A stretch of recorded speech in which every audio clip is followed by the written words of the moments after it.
In the late 1960s, a Chevrolet engineer named Vince Piggins found a loophole buried in General Motors' own paperwork, a fleet ordering system called COPO, short for Central Office Production Order, built for police departments and taxi companies needing custom setups.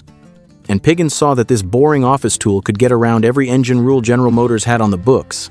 He used it to build the most dangerous car Chevrolet ever made. An aluminum racing engine putting out over 500 horsepower, stuffed into a base model Camaro with no badges, no ads, and zero sign-off from the bosses on the 14th floor of the General Motors building in Detroit. Only 69 were built. The sticker price nearly destroyed the dealer who ordered them, and within a year, Chevrolet buried the whole project and acted like it never happened. That was 1969. By January 2020, one of those same cars sold at Barrett-Jackson in Scottsdale, Arizona for over $1 million. So how did a car that General Motors tried to erase become one of the most valuable American cars ever built?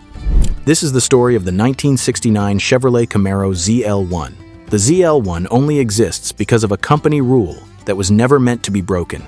In 1963, General Motors held roughly 53% of the American car market. The suits in Detroit believed that if that number hit 60%, the Justice Department would break the company apart the way they broke up Standard Oil in 1911. So, the board passed two rules meant to make General Motors look safe. First, a company-wide ban on factory racing. And second, an engine size cap blocking any motor bigger than 400 cubic inches from going into a mid-size or pony car. That locked the Camaro, the Chevelle, and the Nova out of the 427 V8 that Corvette buyers could order right off the sheet. The 396 was the biggest engine you could get in a first-gen Camaro. And while 375 horsepower was nothing to laugh at, it wasn't enough to beat the Ford 428 Cobra Jet Mustangs that were shaming Chevrolet at the drag strip. And it couldn't touch the Mopar 426 Hemis that Plymouth and Dodge were cramming into everything with four wheels and a hood. Vince Piggins took this personally. As Chevrolet's product promotions chief, the same man who dreamed up the Z28 Camaro for Trans Am road racing, Piggins spent his days thinking about how to make Chevrolets faster. He knew the playing field better than anyone in the building, and he knew that General Motors' own red tape had become the biggest thing standing in the way of winning races and selling cars. The COPO system was meant to be boring. Central Office Production Orders existed so a police chief in Kansas City could order Biscayne sedans with heavy-duty springs and 427 engines for highway patrol. A taxi company could get stripped-down Impalas with the right axle gear and bench seats. The orders went through General Motors' central office as fleet requests, totally apart from the regular sales system. And the 400 cubic inch engine size cap did not count for fleet orders. Nobody had ever thought to use COPO for speed cars because that just wasn't what it was there for. Piggins saw that if a dealer filled out the right COPO codes, the Tonawanda engine plant in New York would build a 427 and the assembly plant in Norwood, Ohio, or Van Nuys, California would drop it into a Camaro without anyone on the company side raising a flag. This choice seemed small at the time. It wasn't. To pull it off, Piggins needed a dealer willing to place a huge order and eat the money if things went wrong. He found Fred Gibb, a Chevrolet dealer out of La Harpe, Illinois, a tiny town of about 1,300 people in the western part of the state. Gibb wasn't just selling cars. He was an active AHRA drag racer who needed exactly 50 matching cars with the same engine to qualify for NHRA Superstock class racing. The NHRA rulebook said makers had to build a set number of units before a car could run in certain classes. Without those 50 cars, Gibb couldn't race.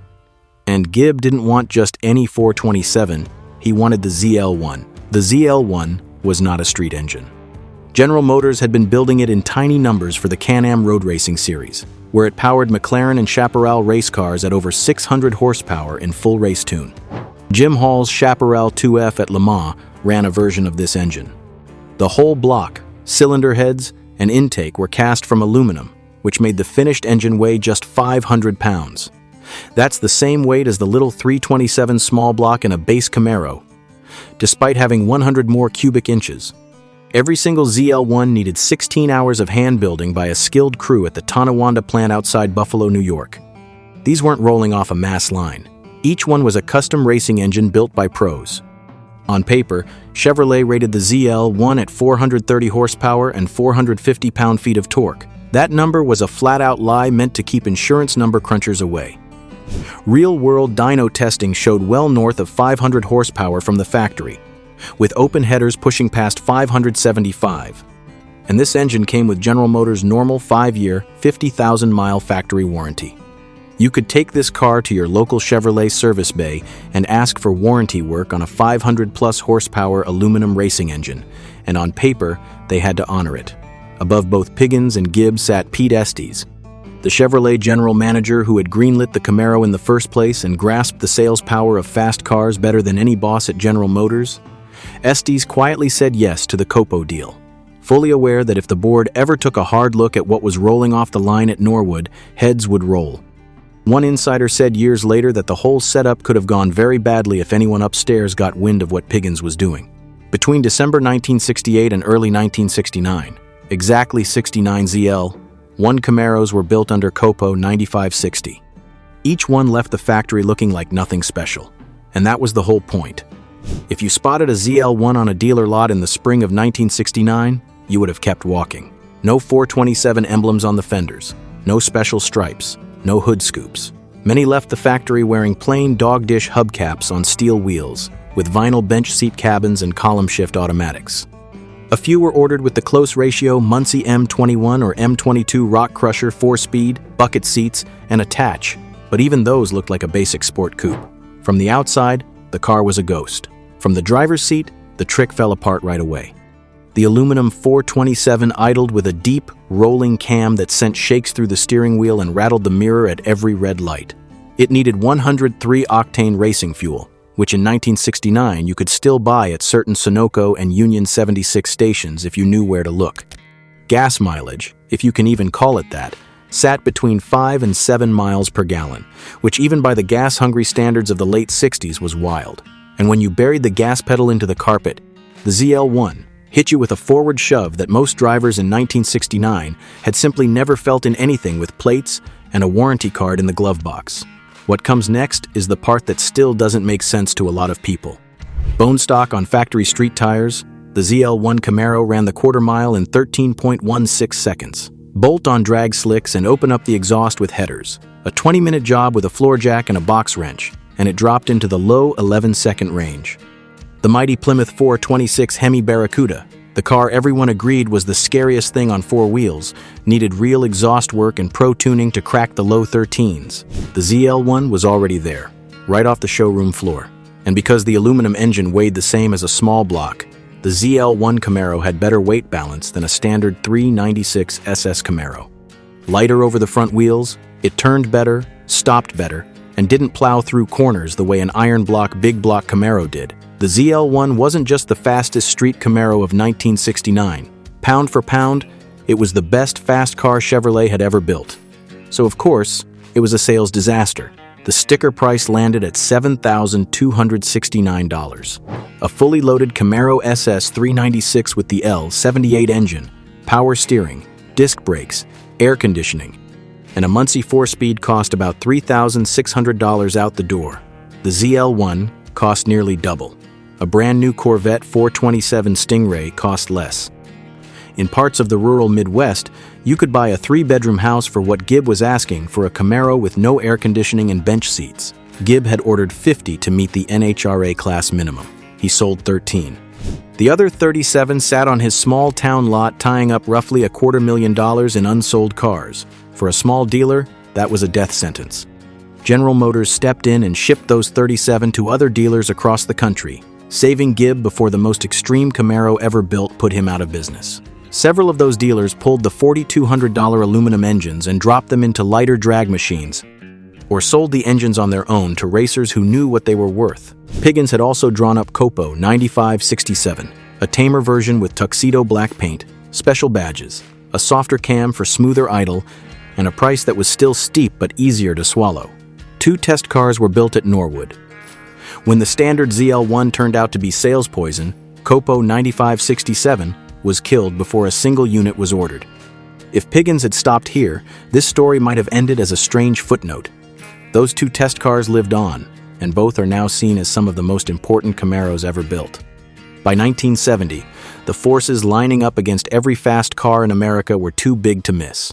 The insurance world hit first. A State Farm study found that muscle car owners filed claims at 56% higher rates than normal car owners, with loss payments running 117% above average. Monthly insurance for a young male on a Chevelle SS or Plymouth Roadrunner started topping the car payment.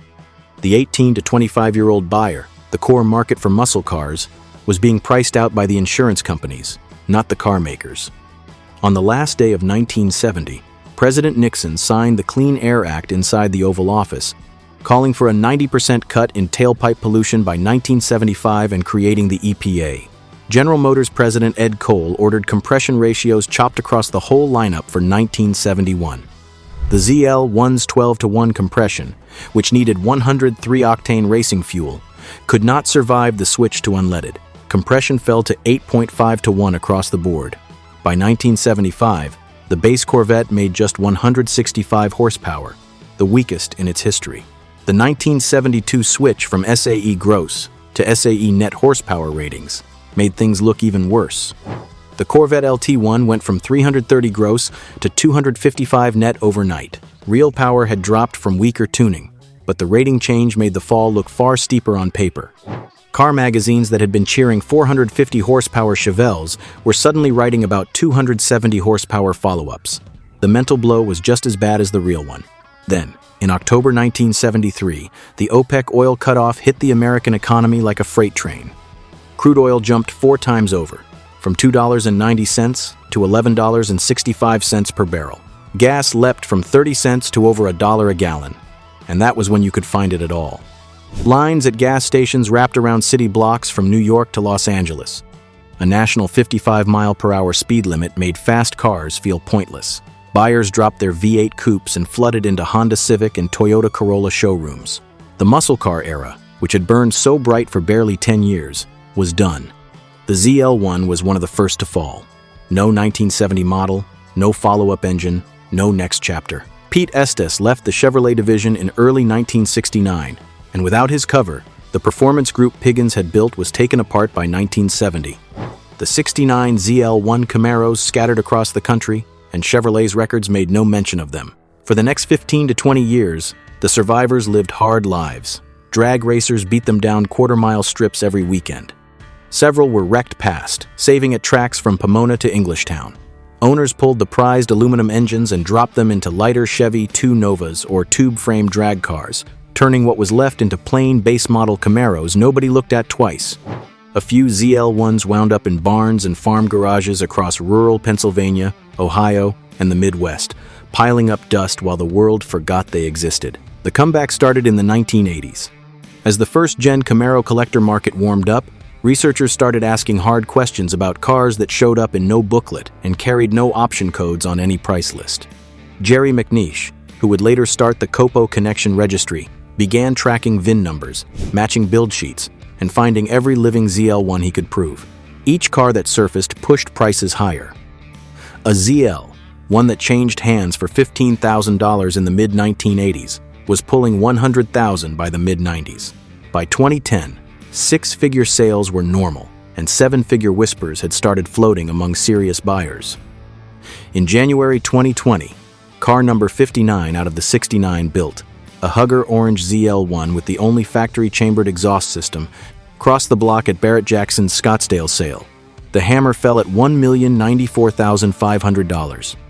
2 years before, the same car sold for $770,000. In between, the owner tracked down and reunited the Camaro with its original matching engine block, which had been pulled decades earlier. That single act of putting the right block back in the right engine bay added over $324,000 to the price. The engine block alone, stamped with its original casting numbers and checkable against the car's Protecto plate, was worth more than most whole muscle cars. Today, proven ZL1 Camaros sell between $500,000 and well over $1 million based on condition, matching numbers status, and how clean the paper trail is. Cars with shaky history still bring $250,000 to $400,000 at major auctions. The car that couldn't sell for $7,269 now pulls prices that would have bought Gibb's whole dealership and the land it sat on. Paperwork drives everything in the ZL1 world. Build sheets, the Protecto plate, window stickers, dealer bills, and proof letters from experts like McNeish can swing a car's value by hundreds of thousands.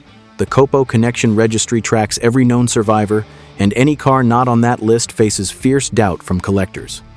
The 1969 Chevrolet Camaro ZL1 started as a fleet order on a standard form, typed up in a tight little office by a small-town Illinois drag racer who needed 50 cars to meet a rulebook nobody outside racing had ever read. Vince Piggins stamped it with a COPO code meant for police cruisers and yellow cab sedans. Pete Estes signed off knowing his job was on the line, and 16 hours of hand-building at Tonawanda turned a paperwork loophole into 500 horsepower of aluminum thunder that would shame everything else on American roads. 56 years later, that fleet order stands for something bigger than a fast car. It's proof that the most important machines in American car history weren't always the ones backed by million-dollar ad campaigns and glossy magazine pages. Sometimes, the cars that mattered most were the ones a handful of guys built in quiet rebellion against their own company, stamped with a code nobody was meant to notice, and sent into the world without a badge on the fender to say what they were. Chevrolet tried to make the ZL1 vanish. They pulled it off for about 20 years. Then the car came back, worth more than anyone who helped build it could have ever dreamed. The fleet order code meant to be hidden turned out to be the most valuable 4 digits in Chevrolet history.